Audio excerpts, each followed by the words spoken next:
All right, well, welcome to the Sports Guyz, another episode of the podcast. I'm really glad you're here. We're here with Armanti Edwards. Thank you so much for joining us today. No problem. Thank you for Glad having you're me. here. And just want to get a little taste from you, what you think the season's going to look like this year. How do you think the Panthers are going to be? And any other teams that you're looking for in the NFL season? Panthers-wise, it's kind of hard to. You got to, Fred.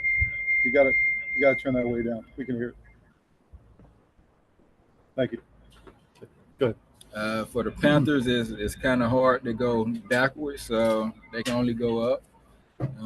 Hearing a lot of great things about the new coach and his coaching staff, and I think they've added some players, obviously at the receiver position, to help Bryce Young and see how it goes.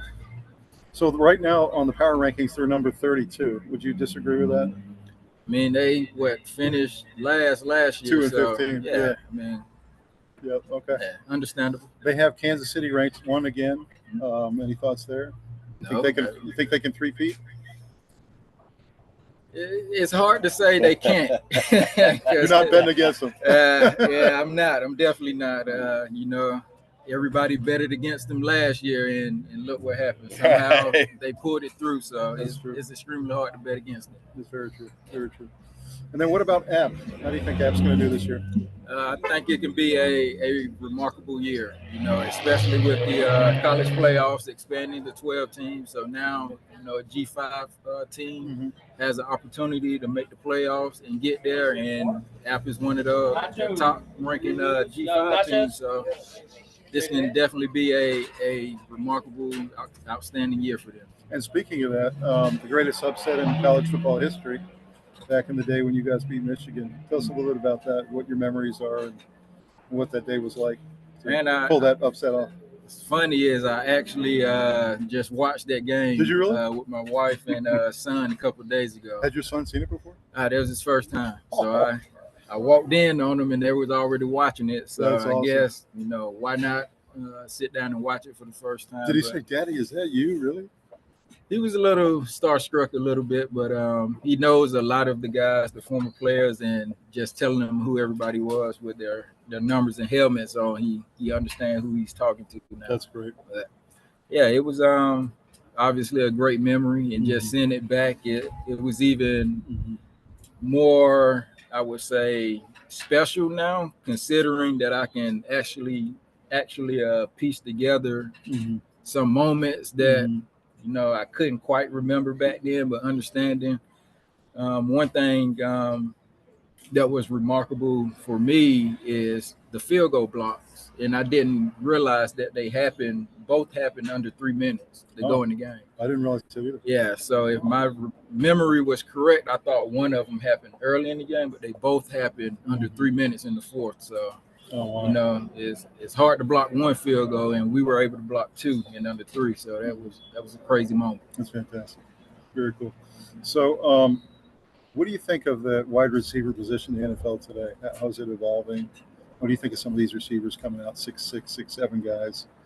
And Devontae Adams, they're straight athletes.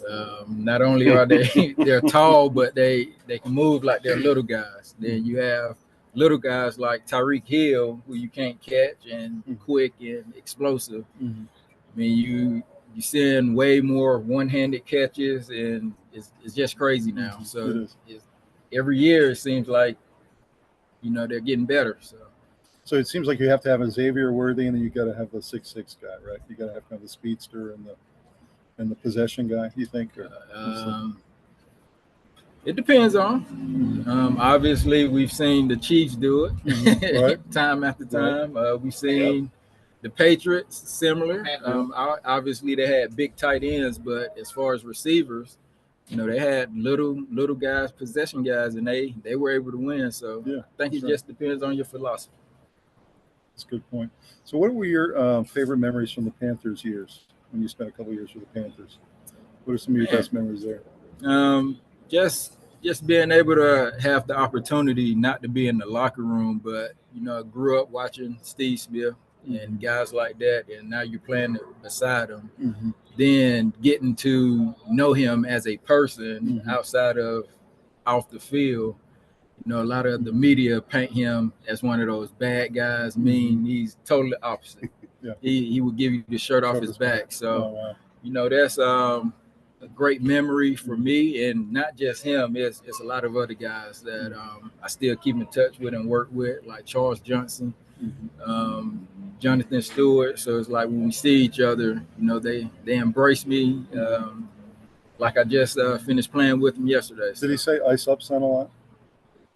To the defenders, yeah. Ice up son. Man, he's probably my favorite Panther of all time. He's fantastic. So any other memories, like games that you played for them, or any returns that you did, or big catches, or anything that you can think of? I mean, I wish I would have played more, but obviously I had a big catch against the Redskins. I wish I would have been a little bit more warmed up to be able to complete it and have a touchdown. But my best memory would be the New Orleans Saints punt return. You know, that was a position that I was struggling with a lot, and that's where they wanted me to excel at, and just giving me that opportunity to, you know, to have another chance at it and do something. Do you guys work on that play? I mean, is that like a set play where you a blocking scheme that you have set up, or is it just? Yes, you have blocking schemes in the return game, but it's different than offense and defense, where in practice you would get maybe 15 minutes of practice time to work on it, compared to, you know, hour and a half you're working on offense and defense. So.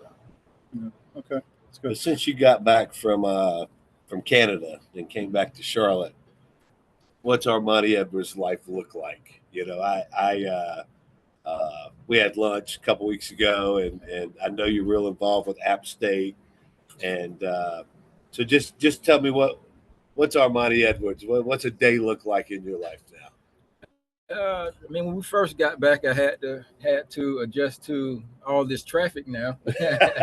No, it wasn't a lot of traffic in certain areas when I left. So, but that was a big adjustment. But, you know, I'm at Northwestern Mutual as a financial advisor now. That's great. And on my off time, I'm working with kids at Charles Johnson training facility at New Age. So I work with receivers and quarterbacks, the youth there. And I also helped out this spring with the 7-on-7 and flag league. So I was coaching out there with them as well. Right. Yeah. And doing some announcing. I saw you. You know, we talked that you're doing some Panthers stuff, working with them, doing some sports casting for them. I wouldn't call it sports casting. Is it just spots for them? Is that? No. They honored me in the third quarter for the College Football Hall of Fame induction this December. Then, you know, Steve Smith does the broadcasting, and they took me up there to just talk with him for a little bit. Gotcha. So what do you think of the new kickoff rule? I mean, there's a lot of controversy around it, and some people think it's great. Some people think there'll be a lot more returns, a lot longer returns. Others think it's, you know, kind of a gimmick. You know, what's your thought? Have you looked at it? Yes, I've seen it. You know, a lot of people, it's hard to embrace something new at the beginning. Health-wise, it's going to be obviously better for the players long run.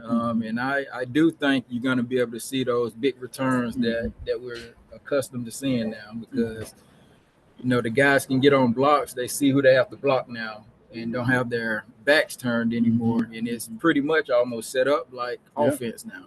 So it's going to be extremely more difficult, I think, for the kick team. Right. One of the preseason games I watched, every single kickoff went to at least the 40. It was incredible. I mean, the field position difference with the new kickoff, you know, because the guys can't move. Essentially, until he catches it. So, yeah, it's going to be interesting. The punt game, I don't think will change that much, but kickoff game radically different. Yeah, no, I think just the punt style. You know, everybody's going to the Aussie guys, and they just put it down in the corner, and you know, hopefully it doesn't get returned. Why do you think they're going to the Aussie guys? I noticed that they all run out to the side and they kind of shank it. I think it used to be they wanted hang time and a spiral ball, and now they figured that, okay, hang time's still important, but they want that ball rotation. So when it lands, it will either stop or it will back up a yard or it will go sideways. And harder to field, right? Correct. Yes. Okay, gotcha. So they're giving up some distance, it looks like to me.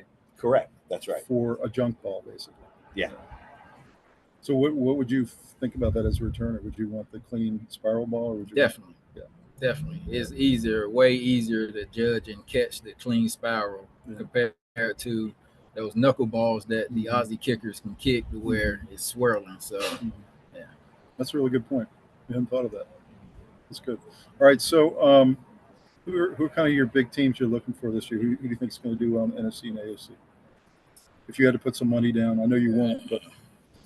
I mean, whoever doesn't put their money down for the Chiefs, that's a gimme that they'll be one of those top teams. Barring no injuries, I think Baltimore would be up there with the addition to Derrick Henry. The Jets will be in it.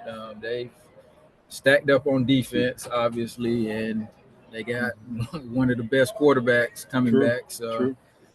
Do you think Lamar can ever get past Mahomes? Is that ever going to happen? I mean, it just feels like he would already have a Super Bowl ring by now.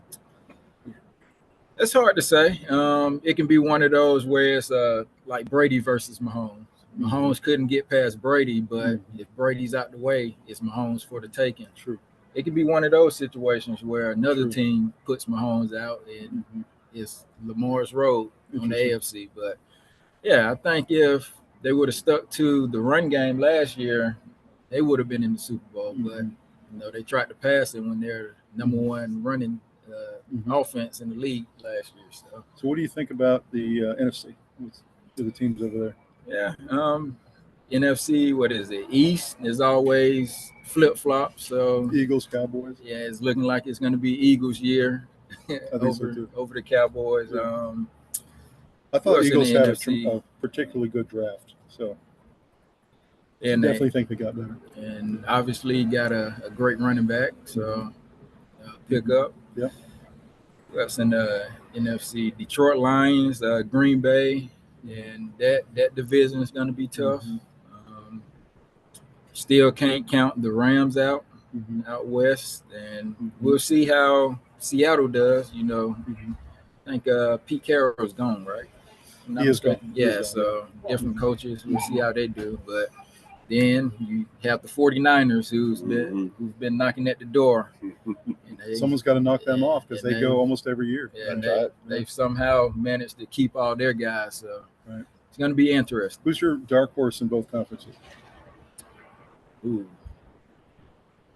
I haven't really thought about that one. Dark horse. I'll tell you, mine is Green Bay. I just have this gut feeling they're going to meet the 49ers in the NFC Championship game. It's kind of squeak a 27-24 kind of game out. My question is, can you consider them a dark horse?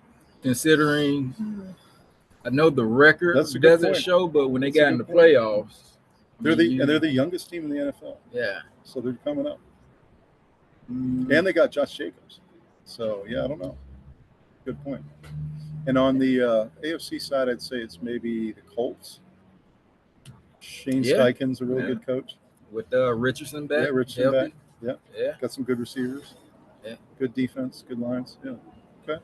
Interesting. In terms of how the Panthers have been building their team, what are your thoughts? And what are your thoughts about Canales? I mean, I've met him. Great guy. Young coach. So that can be good. Hopefully, the Panthers take the Detroit Lions road, the Cleveland Brown road. Well, not Cleveland Brown, but the Detroit Lions road where, you might have another year or two that's down, but stick with him. Let him continue to keep his coaching staff, build the players he wants to, and build that camaraderie to where, everybody's on the same page. And it may take 2-3 years, but it can happen. Everybody can't have the Houston Texans season. CJ Stroud. Right. Immediate in the playoffs year true. one. So, sometimes you got to take the Lions road, not thinking 10, 15 years, but, actually the Texans did that too, though. If you look at their last 4 drafts, they did that too. They built and they got the quarterback last, which I think is the way to do it. Okay. So, but yeah, Lions Road's a good way to go. Yeah, give them at least 3, 4, 5 years. So. Yeah, I agree with that. So, what do you think about Dan Morgan taking over as the GM? Definitely. Yeah. I'm biased, so I think it's always good to have football guys in those kind of positions because they obviously been on the field. They understand the players, what it takes, and everything. And obviously, he has the knowledge to now be in the front office to make those decisions. So he understands both worlds. That's right. That's exactly right. What about Kuechly and Thomas Davis? You get to know those guys pretty well. TD. I haven't seen Luke in a very long time, but I've seen Thomas Davis around the stadium and of those sorts. So. Are they involved at all? In I think Thomas is involved in some form or capacity. I don't know how much, so I'm not going to say he's involved in the draft, but he does do things at the I stadium. think Luke was scouting for him for a little while. I don't know if he still is, but yeah. Okay. Interesting. It's interesting that and I would agree with Armanti on that with the players and even having them in the front office and in management because they know what they're looking for. Right. Yeah, and so being the parent of an athlete, I look at, okay, this specific thing happens, it's good, but the coach or the player actually knows something different or better.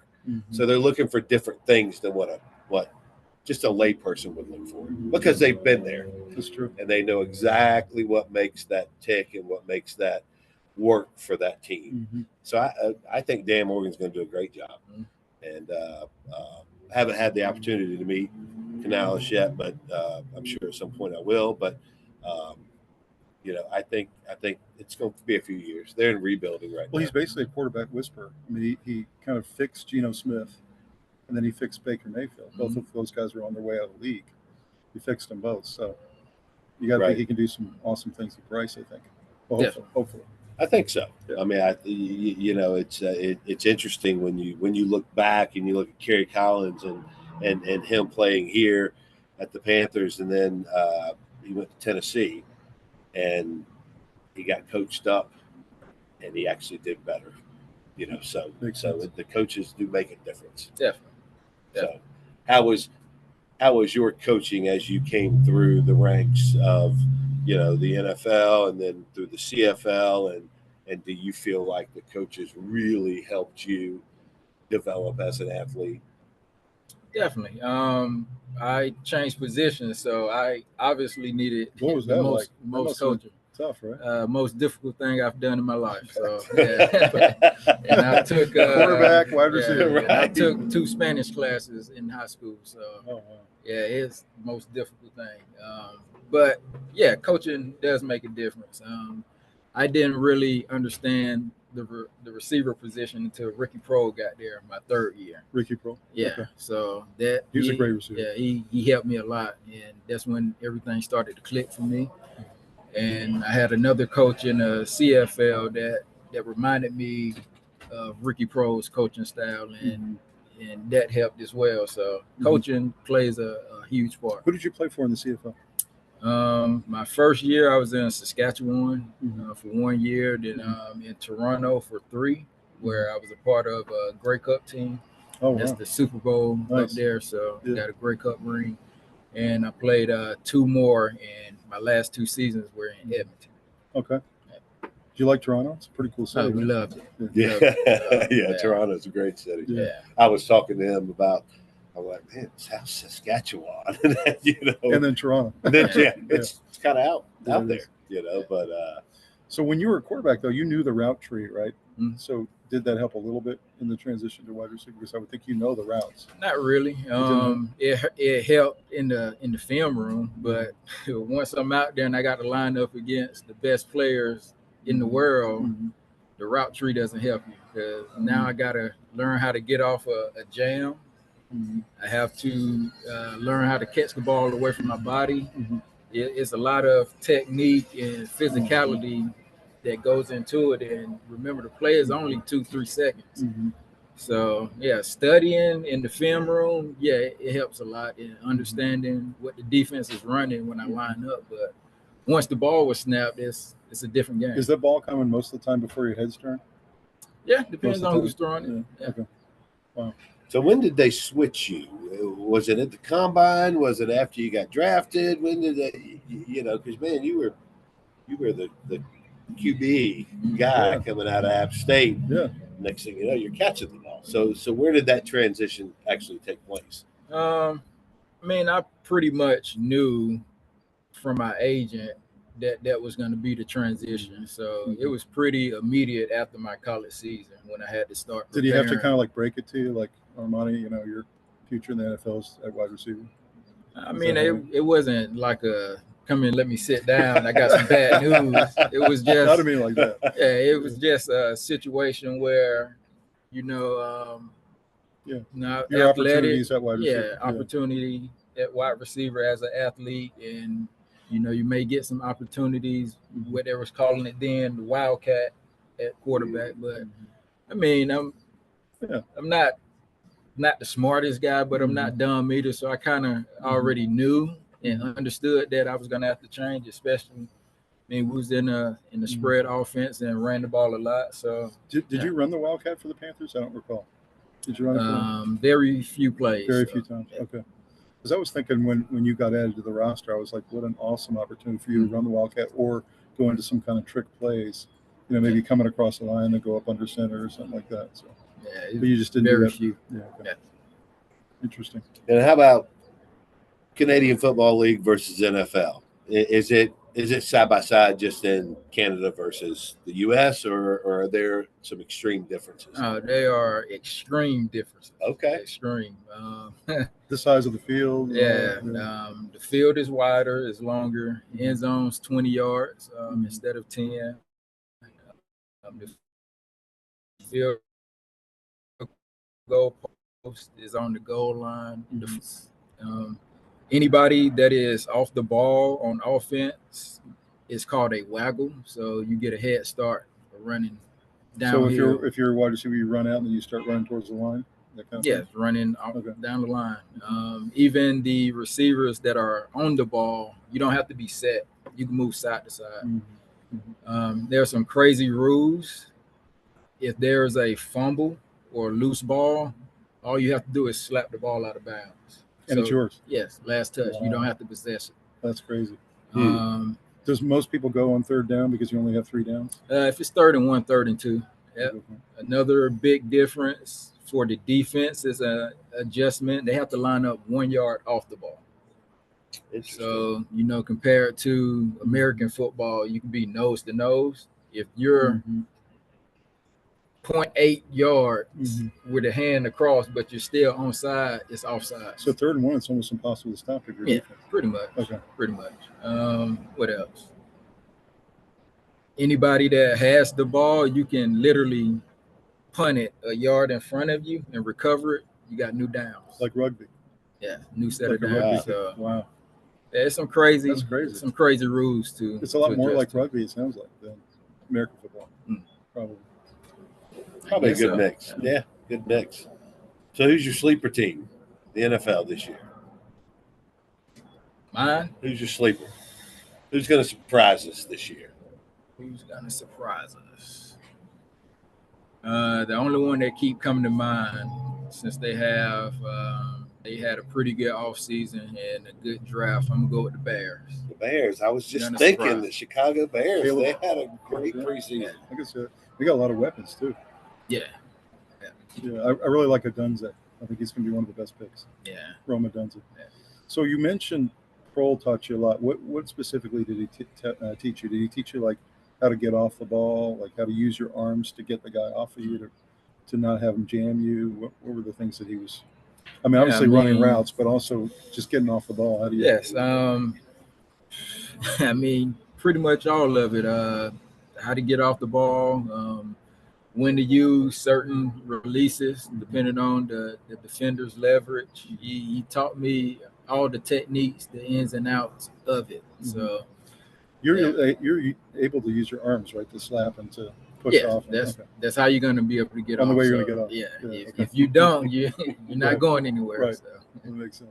They were saying Xavier Worthy for the Chiefs is having a lot of trouble getting off. Yeah. As a rookie.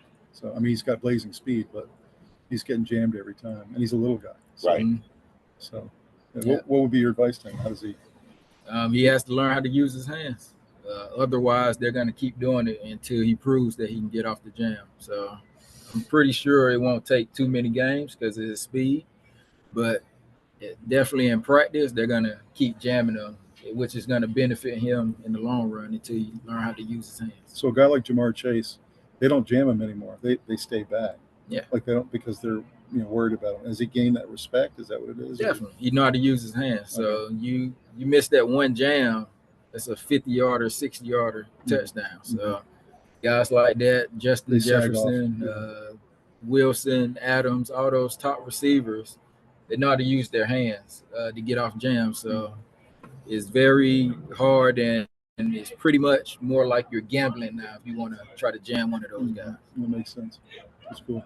Have you done any coaching in the past? You mentioned the kids' camps, but have you done any like high school coaching? No, this is the furthest I'm going with the coaching. So. You're not doing the coaching, just the kids. Yeah, just training. Yeah, you have an academy, right? That you train, or is that done through the coaching with the kids?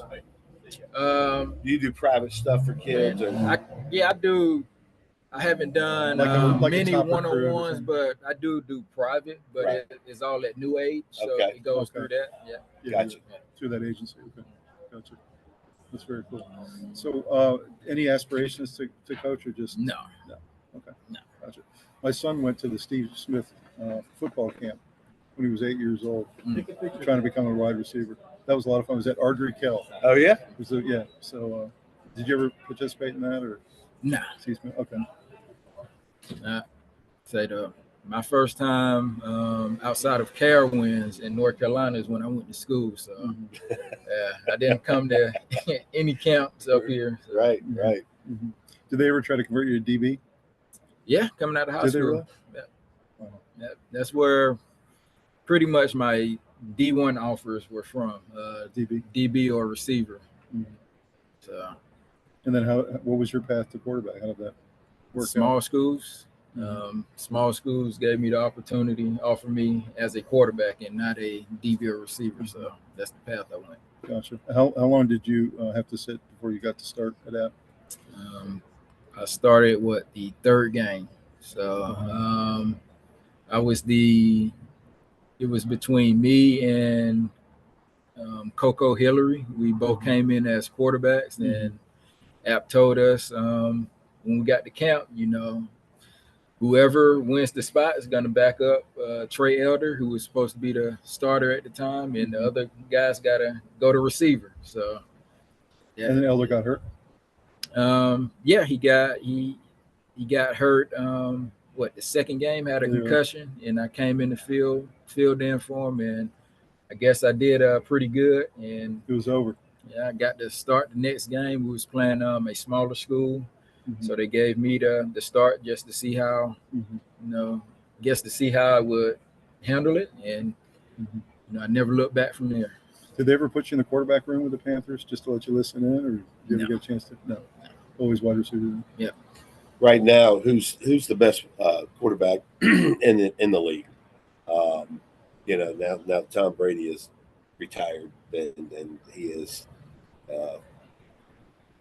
officially the GOAT, but I think there's a lot of good talent out there. Who in your mind is, there's a lot of good young talent in the league. I mean, I feel like, are we adding Mahomes? Because how can you choose anybody? Mahomes, Aaron Rodgers, I mean, you're right. I know we got a Jets fan over there, but I'm sorry, but Mahomes is better than Aaron. Mahomes and then everybody else. Yes, it's Mahomes and everybody else. Yeah. I mean, it's hard. So who's number two? Who's number two? Now that's the hard one. That's really what you should ask. Yeah, that's the hard one. Right. Because it's not like the old days. Almost every team has a extremely talented quarterback now. Yeah. So when I'm trying to think And you got obviously Aaron Rodgers, you got Lamar, you got Joe Burrow, you got Dak Prescott, you have You got Hurts. CJ Stroud had a great rookie year. You got Jalen Hurts. You have Matthew Stafford. When he's healthy, he's still elite. Justin Herbert. You got Justin Herbert. I wouldn't put him as a 2 or 3 though with the other guys. That's a tough one. Yeah, Lamar Jackson, boy, he's something else. So out of the 5 guys who got picked first in the draft, who do you think's the best quarterback this year? So give me probably Caleb, right? Because no Caleb. So give me the other Jaden Daniels. Then you got Drake May, Bo Nix. I think. And you got who else? You got Penix. He's not really going to play, I don't think. It all depends on the situation. I think Caleb Williams may be I know it hasn't worked out for Bears quarterbacks in the past, but I think he's in a great situation. The next Mahomes, they say. Yeah, I think I'm interested to see Bo Nix. I know they've traded away some guys and rebuilding. He might not have a great year this first year, but with his age and experience, I think he's a guy to look out for. You think a guy like Aaron Rodgers or Burrow, those guys coming off big injuries, can they have big return years? Do you think? Yes, because you think he can stay healthy? Yes, they're not running quarterbacks, so you're not looking for Rodgers to carry the ball. That's how obviously we've seen him come back from this superhero surgery of Achilles. That's right. We've never seen before. Yeah, him, Joe Burrow. He could have played at the end of last year, he said. Yeah. Those type of guys, you're not looking to run the ball. So, I think they'll be just fine. If that situation happened to a Lamar Jackson, then now it's kind of scary. Right. Yeah. Well, they're saying Jaden Daniels is kind of like Caleb plus Lamar Jackson. What do you think of that? Is he going to be that multi-threat kind of? Looks like he throws a nice ball. I can't say. He obviously, had a great college career, but again, when you get to the NFL, different coaches, different playbooks. Line up on Sunday. Yeah, so it depends on if his coaches are gearing around his attributes and what he can do. I think he's going to be great. But if they're trying to mold him and make him be something that he's not, it can be tough. Well, give me a percentage chance that App's going to be the number 12 team in the playoff. What do you think? A percent? Yeah, give me a percent chance. Put me on the Jackson's spot. going to be there. I say I'm going to go with 85. Really? Yeah. I like it. Yeah. I like it. Yeah. All right. I think that will increase with the win over Clemson. Well, is it okay with you if And Brad Liberty. and I, if they make it, Brad and I want to have you back on the show if that's okay with you. When they make it. When they make it. When they make it. Hey, we really appreciate your time, man. No problem. Thanks, Armanti. Have a great night. All right, y'all too. Thanks, brother.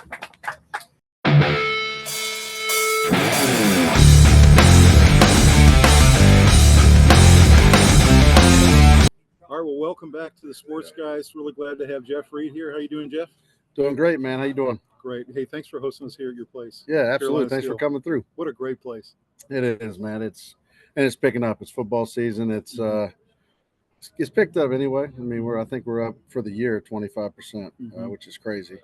And just last month, which kind of wasn't really football season, but it was, we're up 35%. So I guess it's going to be crazy in September. The good news is we were going to broadcast in your facility, but there's so many people in there we couldn't do it. So Yeah, it's a good problem to have. That's good. I would have still put you in there if I could have, but All right. it's probably better out here anyway because you can hear better. I think so. Well, I mean, Tuesday night, you gotta love having this big crowd. Everybody's in there doing the fantasy leagues and everything. And I'm proud of you, bro. I've seen you. When you guys came in here, it was a 12th man. You rebranded to Carolina Steel. Yep. And you're just 150% in. That's always been Jeff Reed, though. 150% in. I just don't believe in starting something and not finishing it. I mean, I don't think this is my last step in life by any means, but it was a new challenge and I accepted it. There's some very frustrating times that you've heard about and some you haven't. And there's a lot of great times that you hear about and you can just see. That's right. So the good thing is you come in here you come in here to have a good time. Mm-hmm. I mean, and when you have 18 65-inch TVs, it helps. Mm-hmm. And I played poker here on Thursday night. I had a great time. That's right. You can do that here too, legally. That was fun.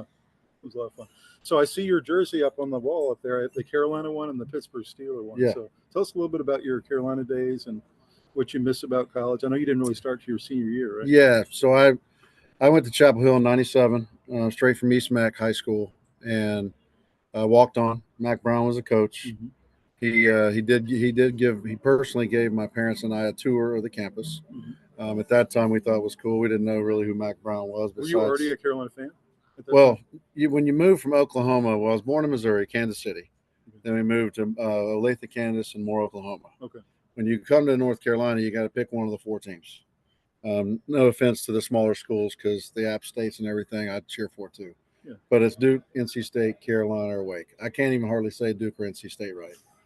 I don't know if I stuttered or not, but I'm trying to be professional on your show. You just choose one of the big 4, and for whatever reason, because I'm not a huge I played basketball, but nothing overly competitive. I'm a Jordan fan, okay. So I chose the Tar Heels, and I like the colors. That's why I really chose them. You like the Jumpman logo and all I do. Yeah, who doesn't? I mean, shoot, that's why they get a lot of recruits now to play football there. They did a survey all over the world 3 years ago, and the Carolina brand is the #1 brand in the world for college. I believe it. And that's Carolina. The colors and the success of the basketball program is why I chose Carolina. Okay. And then what was your path to the Steelers? I know that was a little windy road. Yeah, very interesting. Straight out of college, I was a free agent to the New Orleans Saints. I didn't get invited to the combine. I had to beg somebody at our pro day. Thank goodness Julius Peppers left the year he did, because that was my 5th year senior year when I was leaving. So I had Julius Peppers, Ryan Sims, Ronald Curry, every single head coach, every assistant coach, every position coach, every scout was at our pro day, pretty much because of Julius Peppers. And I saw somebody look bored over there with the Indianapolis Colts jacket on, and I asked him if he'd come watch me kick. And so I went outside. It was probably 95 degrees, and the guy said, "Sure, I'll try some kicks." And I happened to kick great. And he said, "Thank goodness I came out there and watched you, because I'll spread the word."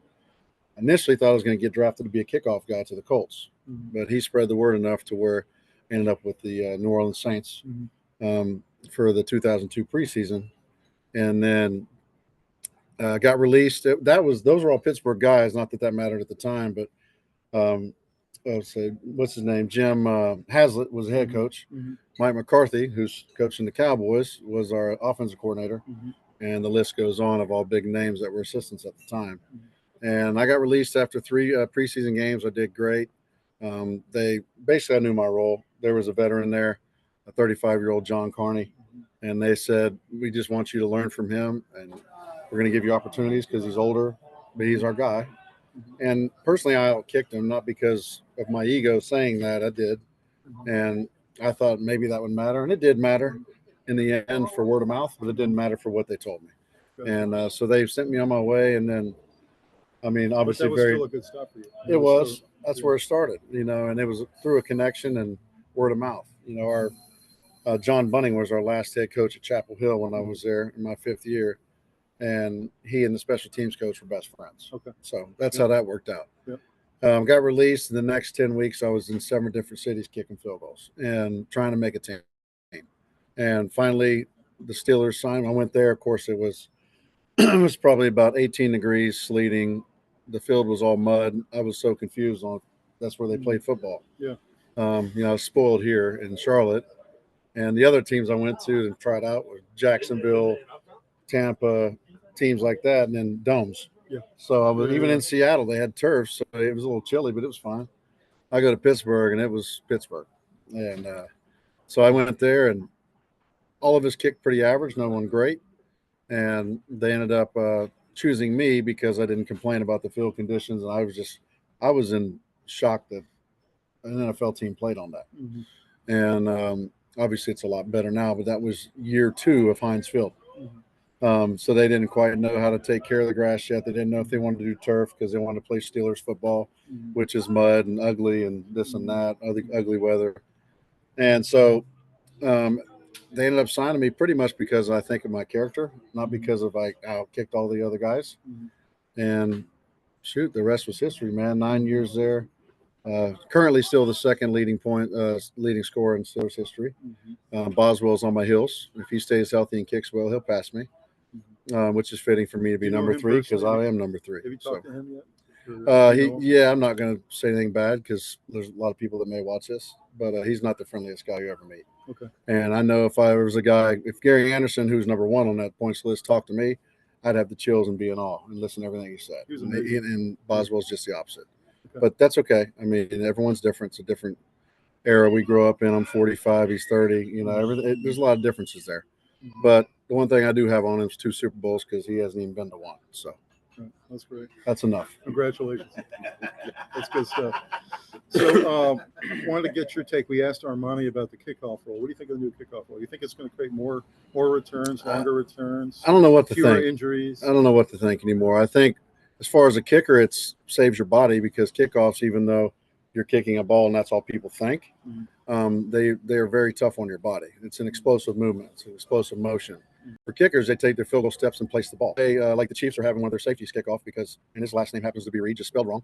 And that's because they have an extra coverage guy now. So they're doing that because he can kick it inside the 20 every time, which I think is a hell of a strategy. But that also, you can look at it 2 ways. It takes the kicker out of the game, which is not good for a kicker, that like myself, or it saves a kicker for, field goals and extra points. Right. There's 2 ways to look at it. I don't like the fact that you can't do an onside kick unannounced. I don't like that. We used to do stuff all the time in Pittsburgh where I'd kick the ball to myself and hopefully it goes 10 yards or you get killed. But if it does, you can recover your own kick. We used to do all kind of stuff, gadget plays. You can't do that unless you announce it, so it's not a gadget play. I don't like that. I guess I'm curious to see how it really goes because in the preseason you don't see a ton of starters. And if they do play, it's not a ton of time. So we have no idea.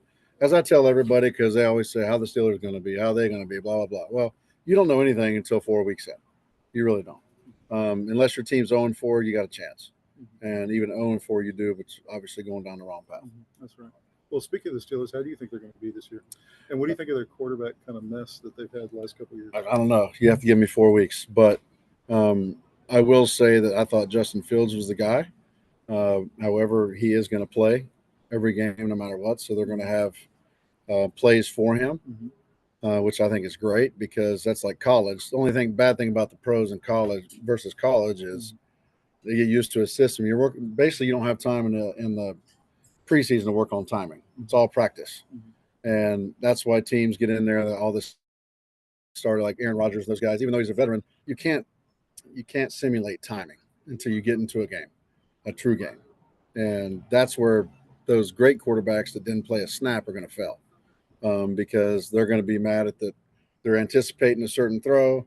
The receiver was a step late. It's an interception or whatever it may be. That's just what happens. That's why preseason is kind of stupid, but I kind of understand it. But a lot of starters don't play much. So it's not – it is great because 75% of your team before training camp starts. Yeah. I do get it for the last 25% of your roster because there are some future Hall of Famers that come out of that last 25%. Right. And as a special teams guy, as a kicker, the biggest part that comes out of those 25% are special teamers that are hungry to play. Who are you watching this year? Well, I'm a Kansas City Chiefs fan inside, but I can't tell anybody that when you own a Steelers bar. And I also won 2 Super Bowls with the Steelers, so I'm a Steelers fan too. So I think there's going to be some teams that are not getting any publicity now that were getting a ton last year that are going to be on top. And I think there's going to be some surprising teams. I mean, I don't think the Chiefs are going to win by any means. It's hard to win 2 in a row. It's hard to win a Super Bowl. If you three-peat, that's something special. What percentage chance they have a three-peat, you think? 5%? I mean, there's always a percent. So, you got Mahomes. I think there's a 25% chance. Okay. Because if that team stays healthy, they are unbeatable if they play their A game. But you don't play your A game every week. That's why you play the games. You think Kelsey's slowing down a little bit? No, he just needs to stop worrying about Taylor, and he'll be fine. I mean, she's going to do her thing. He's going to do his, and he needs to play football and let her sing. And they got something in the water out in Kansas City. Jeff's grandmother's 100, and she'll be 101, right? She'll be 101 in December. 101 in December. Yeah. Wow. Still lives on her own, still drives, and amazing. So there's something in the water out there. Yeah. So Kelsey at He may lose a step, but that's an animal He's there. got to shake it off. Is yeah, what you're saying? yeah, Shake it off. yeah, shake it off. Good one. But yeah, he just now on that topic, which is not what you asked me, but it's great the attention she brings to the NFL for the Swifties, so they call them, because it brings NFL watchers that would normally not watch, but they want to see if Taylor's at the game. Right. It's terrible because the guys working their asses off don't get the credit they deserve because of someone that is a billionaire and has a talent of her own. Mm-hmm. So that's my opinion on that, and I won't say much more. Who else do you like in the AFC?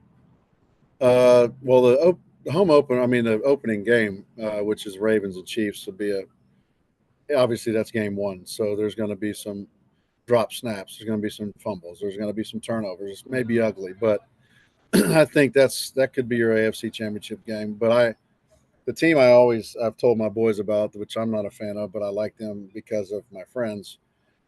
Everyone talked about the Buffalo Bills were going to win everything last year, and they stunk. No, now everyone's saying that the Jets or the Dolphins are going to win that division, which means Buffalo's irrelevant. That's the biggest mistake those teams can make because they are still coached very well and they still have Josh Allen. That's right. And they got rid of a guy that was a cancer to their team. So I'd say Buffalo is the one to watch out for. Everyone's getting Houston Texans way too much credit. I do think they're good, but they still have a second-year quarterback. Mm-hmm. So his first year was great. These defensive coordinators, believe it or not, figure it out. That's what they get paid to do. But can Lamar ever get past Mahomes? Mahomes never could get past Brady, right? And so it's kind of like he's that to Lamar. Right? I don't know. Quarterbacks don't play quarterbacks, but that's how everybody compares it. If the Chiefs' defense totally stopped Lamar, then okay, then maybe Lamar just can't beat the Chiefs. Of course, they do have Derrick Henry this year. They do. And he's an older guy too, but I wouldn't want to touch him. I'd just let him run right through and fall down and act like I tripped on some grass or something. But I don't know. And you can't give. Mahomes is unbelievable. But if the Ravens defense shuts him down, like Cincinnati had the Chiefs number for a long time, and last game not so much, but typically they have.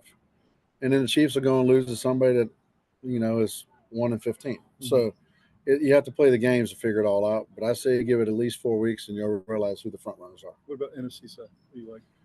NFC South? Side. Oh, I'm about to say NFC South. Nobody. Yeah.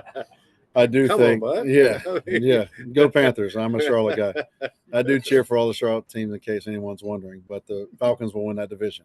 I think so. So the Steelers have their hands full week one, even though they probably already think they're going to win. It's not true. But that being said, I think the Lions are for real. Mm-hmm. I love their coaching staff. I love their head coach. It's great to see because they have been terrible for so long. You think he's like a player's coach? Absolutely. Yeah. I don't see him yelling at too many people unless he's just fired up and in the heat of the moment. So in that division, I do think it's the Lions, even though you have a couple. There's a couple scary teams in there. 49ers will always be in the mix unless they have injuries on defense because their defense wins them all the games. Their offense is good too, but you got McCaffrey, Purdy's good, receivers are great, so that they're always going to be in the mix. The weakest division, which everyone thought was the best for a long time, is the Cowboys division, no matter what anybody says, because the Cowboys, even though they talk about this and that, they never win. The Eagles choke. The Commanders or Redskins, whatever they're called now, it is what it is with them. Improving though, I think. And the Giants are the Giants. So, and I'm sorry, but I do love I do love the Giants coach. But everyone, that used to be the toughest division where you did not want to play them. The toughest division of football is the AFC North. Not because I played for the Steelers, because it's real. The Browns are for real. The Bengals are for real. The Ravens are for real. And the Steelers are the weakest team, so they say, and they're for real. So if you come up with a better division than that in football, then I'd be shocked. So, if you say who the toughest teams in the NFC, it's going to be the 49ers, the Detroit Lions. Like the Packers? Packers are a sleeper team, just like they were last year. I didn't think I think they beat Dallas, right? Yeah. I didn't think that would happen. They were great. And they actually had a chance to win the next game and blew it. And they added Josh Jacobs. Yeah. Yeah, they'll always be good. When you go from constantly winning to starting with a younger quarterback, but he's done great. So I don't think there's any team that's terrible. I don't think that exists anymore. Because if you look around the league where these why would a free agent go to Atlanta Falcons? Why? Because they see something there.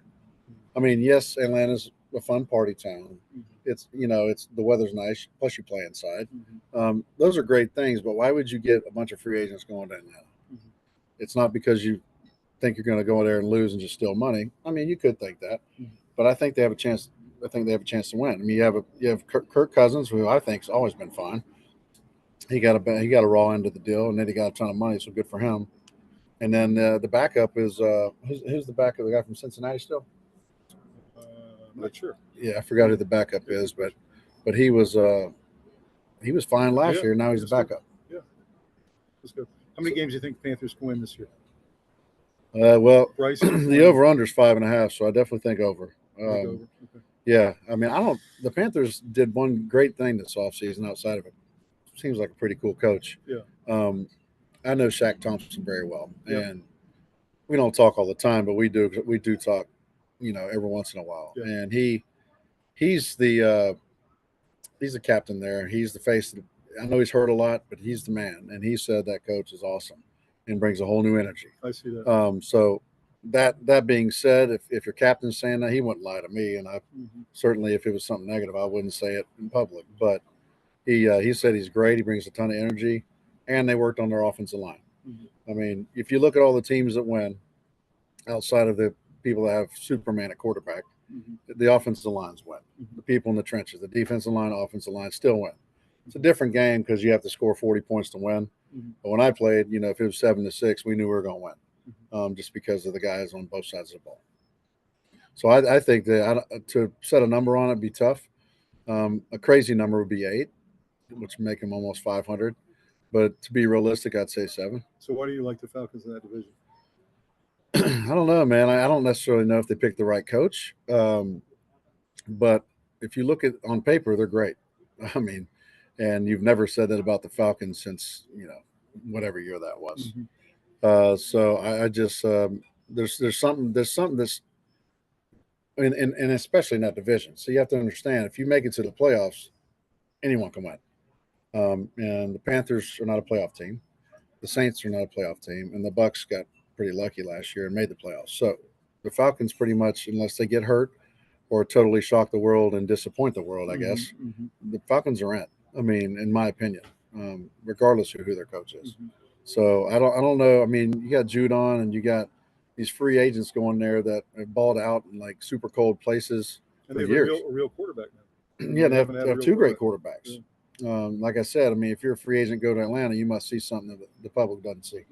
So I think that they're going to be a team that's open some eyes. Out of the 2 injured quarterbacks coming back, Aaron Rodgers and Joe Burrow, who's going to have a better season? I have to say Joe Burrow. I mean, he's younger. I think Aaron's great.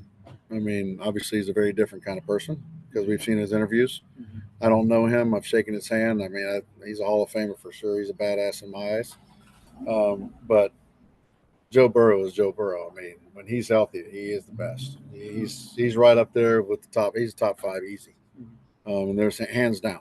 When he gets hurt, it's tough to win. I mean, when Mahomes gets hurt, the Chiefs won't even be 500. Yeah. It's just the way it is. They rely heavily on him to make plays, regardless of it's you and I at receiver or some, T. Higgins or those guys.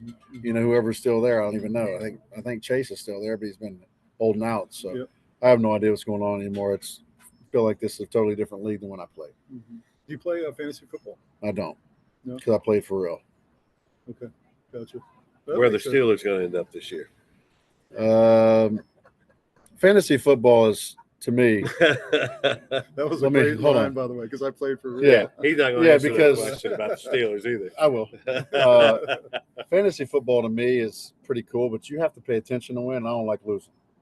So if you're busy or you're out of town or you're doing this or doing that, and you put in guys that aren't even playing or hurt or something. Yeah. So that's why I don't play it, because if it's just like a suicide pool, I'm all in. But if it's something like that where you have to strategize, I don't have time for that. Okay, got it. I'm trying to run a restaurant, Yeah. and trying to have a girlfriend, and maybe one day a wife would be cool. Yeah, I'm trying. That's what I call her. Yeah, but so on the Steelers note, I think the Steelers win the division, which no one's given them a chance to be anything besides 34th in that division. But I mean, if you look at that division, I think it's strictly off injuries. I mean, every team is loaded. I mean, the Browns are loaded. I know they're the Browns, but the Browns are loaded, and no one's giving them any chance either. You think Myles Garrett's the best pass rusher in football right now? I think T.J. Watt is, and not because he plays for the Steelers, because in my opinion he is, and he doesn't take plays off. Myles Garrett will get 5 sacks and then chill the rest of the game. I mean, he could get 10 in those games because he's an animal. I mean, it's hard to compare, say which one's better than the other because they're great. But the thing about that division is they have the toughest schedule in football this year, and they play each other, which is even tougher. And I think most of those division games are at the end of the year now. They used to be 4 kind of at the middle. I mean, in the beginning, and then you have the middle against everyone else, and in the end, you play each other again. I think they're all at the end, all 6 of them, which is also nuts. And you have to look at the schedules too. I didn't look at all the schedules, but the Steelers played, I think, 4 games in 10 days. And in that sport, or at least definitely 3 games, I may be wrong about 4, but you at that level, or any football really, you just don't. That's not good. And one in that span, they got the Ravens, they got the Chiefs, and 2 other teams that are in their division. So, well, I play fantasy football because I did not play football. So. Okay, that's fair. But I am Justin Jefferson, George Pickens. I really want Pickens to have a big year. I'm really kind of rooting for him. I like his game. If he keeps his head on straight, he'll be great because he's a great receiver. It's just a lot of those guys today. I mean, I guess it existed when I played too. It just wasn't as evident. If they don't get the ball, all they do is break coolers on the sideline and complain all the time in the media. I mean, that doesn't solve anything. The biggest thing about those kind of guys is they are your best players. So if they're actually leaders and step up to the plate, they'll kick ass every week. That's great. So do you think most of the teams today have a good kicker, or are most of them pretty marginal? Because, I mean, most games come down to 3 points, right? So most games are field goal games. Well, I say now that when I played, there's 32 teams. There were probably 25 awesome kickers. Right. And the rest of them are kind of average, a little above average. Now I think there's 10. And I think the other kickers just kind of bounce around. Everybody can name the 10. You think that's an edge for the big teams, the ones who have one? Absolutely. I mean, it's an edge. But I feel like this day and age, the NFL is trying to get rid of kickers. You look at, they moved the extra point back, which all that does is make the play more dangerous. That's the most dangerous play in football, because those offensive guys just completely take a bull rush and their legs are locked. So if that's a safe play, making it 33 yards instead of 20, that's the dumbest thing I've heard. They're messing with kickoffs. They said eventually they're going to take kickoffs away, so we're going to try this. And if that doesn't work out, they're going to take them out of the game. So I don't know. I mean, having a great kicker when it's down to a game winner, absolutely. But it's almost better to have a great punter because if your punter can average 50 yards and angle the ball and keep it out of the returner's hands, you're going to be better off than having a game-winning kicker because your punter is going to play the field position game. That's a good point. You got the Pittsburgh Steelers winning their division. Who's going to be in the Super Bowl? Who's going to win? And we'll come back and look in 4 months how you did. I think I don't know. That's going to be tough. It's a bold prediction, but I say the Bills from the AFC. Okay. And the Lions. Okay. NFC. I like that. And if they actually make it, you can ask me my answer later. Okay. So you think he's got a because if one of them doesn't make it, doesn't matter if I pick them. So I picked Lamar getting his first ring this year over the Green Bay Packers. That's what I thought. That's my gut. It's interesting. I think Lamar might get past Mahomes. Anything can happen. I think Mahomes is back in. I think Mahomes is going to beat him this week, but I think he might get him. Kansas City's going for 3. I think so. Yeah, and if they do, I would not be surprised. I would not be surprised. Who are they playing though? Just pick somebody that nobody picked, like Cardinals or something. My second Like the team, Dolphins or something like my that. second team, Yeah, was, same my second size. team would be the Same Lions. size. I agree with the Lions. The Bears. I don't know. I Bears. think the Bears are a sleeper team too, Yeah. but they're still the Bears, so we'll find out. Because I thought Justin Fields was great, and now everyone's giving all the reins to Caleb Williams. That could be interesting. Speaking of that, why do you think they should have chosen Fields over Russell? What was the I don't know. I calculus? mean, I think Russell's great. I know he's towards the end of his career, and maybe going to Denver didn't do him any justice. It just made more people think that he was terrible, and he's not. But he went for the money, and he went for a new start. I mean, I don't know how what's his name in Seattle. I don't know how he's better than Russell, but Geno. I get Geno. That's right. I don't know how Geno's better than Russell, in my opinion. I know they're different ages, obviously, but that wouldn't be my starting quarterback over Russell Wilson. But I think Justin's got dealt a tough hand. I mean, so you understand when these quarterbacks go somewhere and they have 2 or 3 coordinators, you can't get used to one offense. And so everyone's like, yeah, he's not the guy. Let's draft this guy. Well, I hope the coaching staff's there 4 years and that guy's going to be the same boat. So I think Justin's great. He can pass. He can run. I mean, every time he plays a good team, he throws for 250 yards and rushes for 100.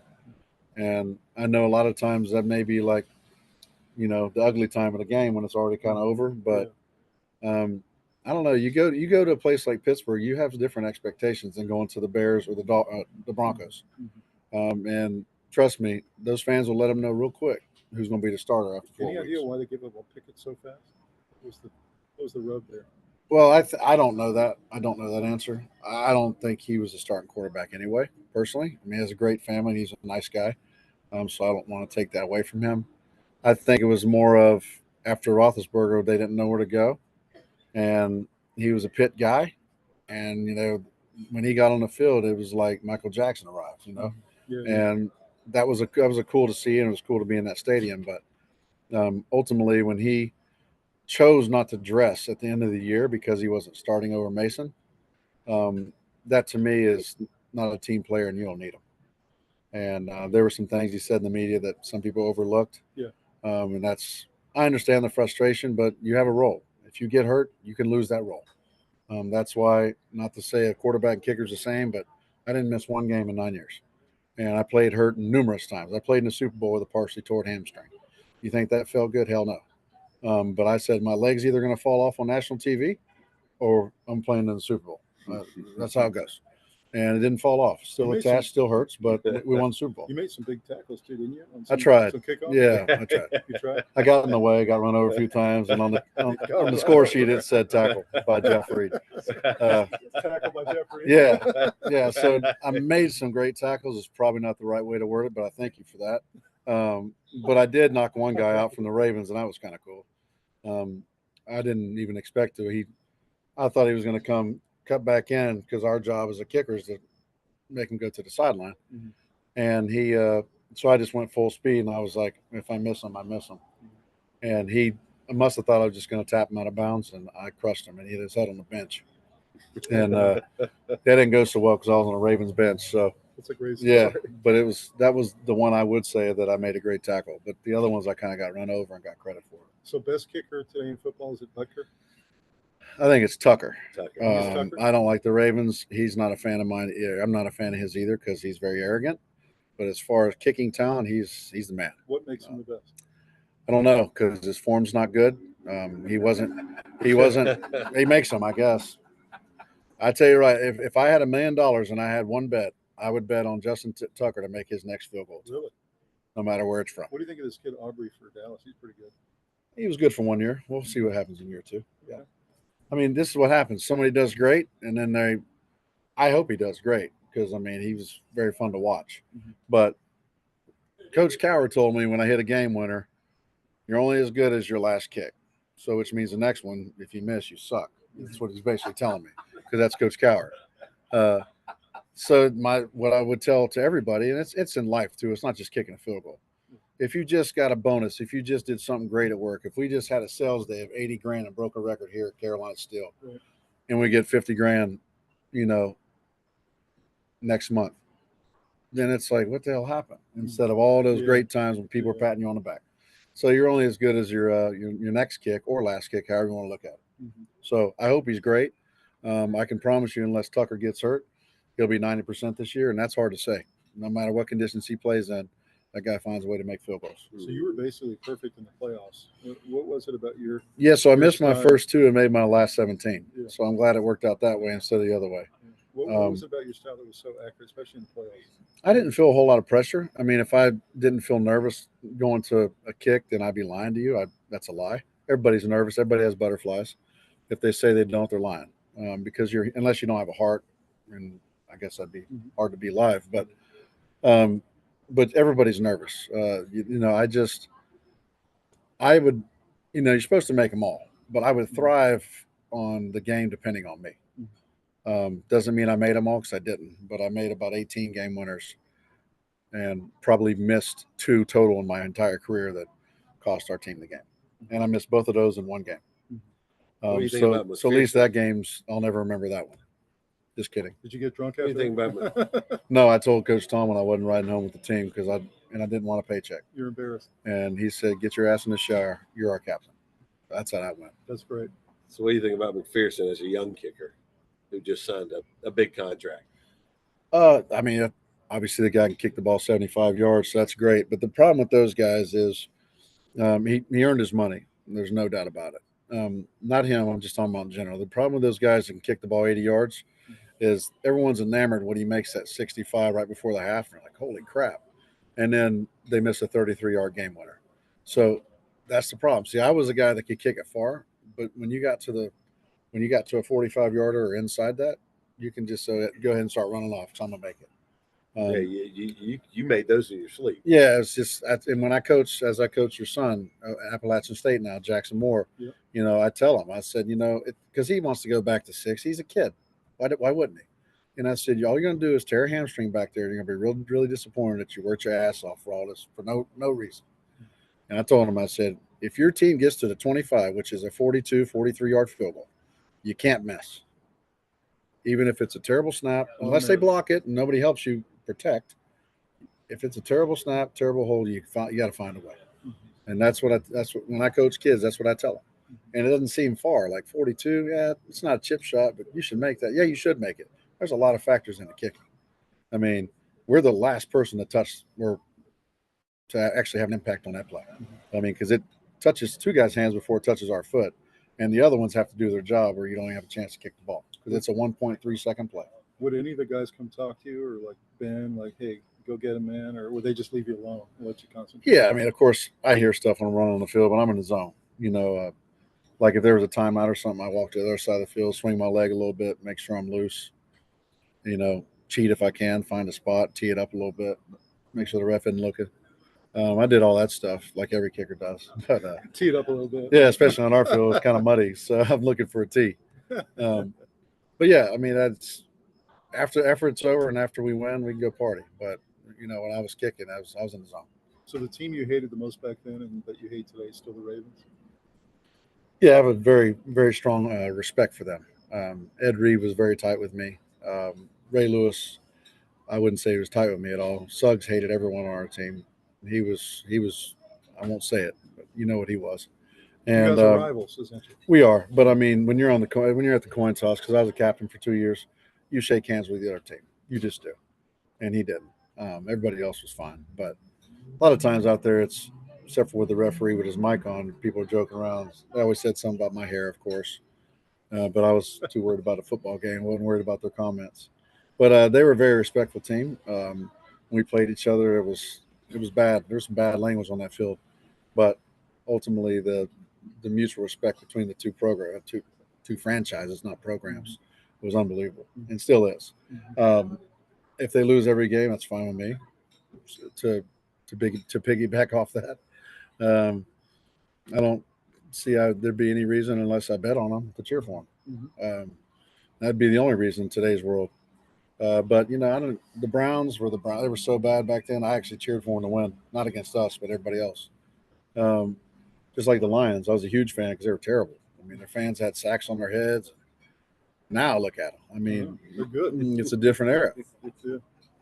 We hated the Bengals more than anybody, but it was the Ravens. It had to be the Ravens. I couldn't.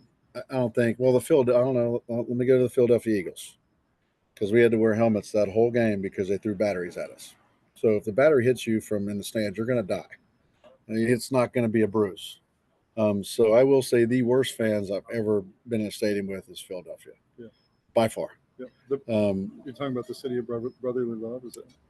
Yeah, whatever they're called. The stadium of haters. Yeah. The city of brotherly love is the stadium of haters. Yeah. But hey, they're loyal. I'll give them that. But I mean, they're like our fans. Our fans are a bunch of fighters. They'll talk a lot. But at home you get booed a lot if you stink. On the road, if you suck, everyone's wearing those terrible towels either way. So every game's a home game when you're on the Steelers, and that's one really cool thing. You get a lot of Steelers fans here at Carolina Steel? Yeah, if you actually show up on a Sunday, which this Sunday would be perfect because we open at 10:30, 11 at 10:45. There'll be people outside, and that's crazy to watch a football game on TV to me. But it helps us tremendously this day and age because you got 18 TVs. We have them all labeled.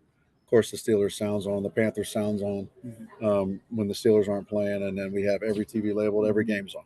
Cool. So no matter who you're a fan of, we welcome all. And there's been a lot of Browns fans during the Browns-Steelers games, and it's fun. It's not like a massacre where they're trying to kill each other. I think he's even got some Pittsburgh food on the menu, don't you? Yeah, we have a Pittsburgh menu. We try to make it Pittsburgh in here as best we can outside of the decorations. We have pierogies. We have the Pittsburgh sandwich, which has fries on it. I'll leave it at that. But it's very interesting. But that's Permane Brothers in Pittsburgh. You got a cheesesteak in there? We do have a cheesesteak. It's called Jeffrey's cheesesteak, so it better be damn good because my name's on it. I have my signature drink in there, which will make a lot of people wobble out, but it'd be fun. Wobble out? Yeah. It's a brand new Jeffrey. It's just called the Jeffrey. It's not even the Jeffrey drink. I'm going to have the Jeffrey. Yeah, so it's Grey Goose Orange with a splash of sugar-free Red Bull. The third ingredient, because I'm number 3, is ice. Actually, I had a sip of it. My wife and I went to Jeff's working with the new Ballantyne Ridge school across the street, and Carolina Steel sponsoring them. And we came back over here after the game, and I had a little sip of the Jeffrey. Yeah. You can only have one. He's a captain guy. You can't. Totally different ball game there. So last question: how do you think Tar Heels are going to be this year? I don't know. Looks like we're number 1 in the ACC as far as I can see it. Is this quarterback really hurt though, Johnson? He's out for the year. Is he? Yeah. Hurt his hip. I don't know, dislocated or what, but he's out. So I don't know. I know who our quarterback is now. I don't know who our backup is by any means. But the good thing about us is when you fly under the radar. Last year I was so excited. Then we were 7-0, and I was like, okay, we're for real. Then we lose 5 straight. The good thing about not knowing anything is our defense actually stopped Minnesota a few times, which is nice to see because we usually give up 30 to 40 a game. And that was good, but I don't know what to expect. The good thing is obviously Florida State's not number 4 or whatever they started. They lost 2 in a row. Clemson's going to be great. Ohio State's a different animal. I mean, who they play? Georgia's a different animal. Yeah, I mean, I watched that game and I was okay. 10-3 is not bad. Then all of a sudden you hit reality. Yeah. But Georgia's a bunch of NFL players, man. It's wild seeing how good they are. And I can't stand Georgia, but I cheer for Alabama 1 game a year against Georgia. And I can't stand them either. But it's anyone to beat Georgia, I'm a fan of for that day. But that's because the team's good. It's like everybody hated the Patriots because of Brady. Everybody hates the Chiefs now because of Mahomes and Kelsey and Taylor Swift. They were saying Georgia's 3rd-string running backs could be an NFL player one day. I believe it. String. I mean, if you had the talent, why would you not go play football at that school? I mean, everyone can talk about how good at recruiting they are and how good at coaches they are. I mean, you could put those dudes out there and say play street ball, and they're going to win 9 games just because of their talent. So, I mean, Clemson will be fine. I thought they did great the first half. They just couldn't score. But on the flip side of that, I mean, ACC and SEC, as much as I want to say we're catching up, we're actually lagging way behind. I agree. But the good thing is Georgia Tech looks better. The teams that were supposed to win are losing. The Virginia Techs and Florida States and Clemson's. Miami looks pretty good. Miami's the best in the ACC after week 1 or week 0 and 1, whatever that is. Yeah, Gavin, a transfer from Washington State. That's a bad boy. And he's got something to prove, and he's in a conference where he can win. I see them absolutely, unless he gets hurt, going into the playoff for sure. I don't think anybody else is too dangerous. NC State will sneak again. We'll see when Tennessee beats them by 50. Duke's Duke again. They lost their coach and their quarterback. I don't know about Wake. They're always a sneaky team, but I don't know. I don't think anybody is dangerous except for Miami and Georgia Tech. Boston College was good last night, but I don't know if they're for real or Florida State's that bad. I think we got you in week 5, Virginia. Virginia? So, yeah, I mean, we're not very good, but that game Well, was always, I wouldn't say they were very good. I just know tough. we're undefeated for now. Yeah, that's true. Clemson, App State. That's right. Saturday, That's 8 right. o'clock. That's unfortunate. If they'd have beat Georgia, you'd have had a chance. Right. You could do it. You could do it. Hey, you never know. Actually, it'll be closer than people think. But you don't want to play teams like App State. You just don't. You don't want to like Deion. Deion should have lost to North Dakota State. You don't want to play teams like that. That's right. Because that is their Super Bowl. That is their national championship game. That's right. Because they're supposed to win the rest. That's true. And playing teams like that it's always tough. Yep. When we scheduled Appalachian State those 2 years, I was at the game.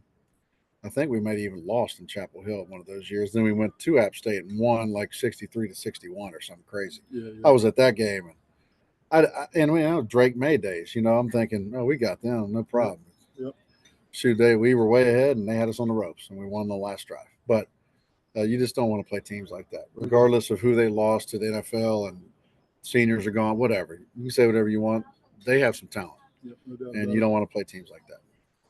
Well, Jeff, thanks for having us here at your place. Yeah, thanks for the coming on NFL here. kickoff. Yeah. We're really excited, and Thanks for coming through. we'll come check out some games here Sounds at good. the bar with you. We'll be open, hopefully. It's gonna be a lot of fun. I think it's gonna be a great season. It really Sounds is. good, man. Excited Thank you. about it. Thanks so much. Appreciate you. Doing good, bro. Lips.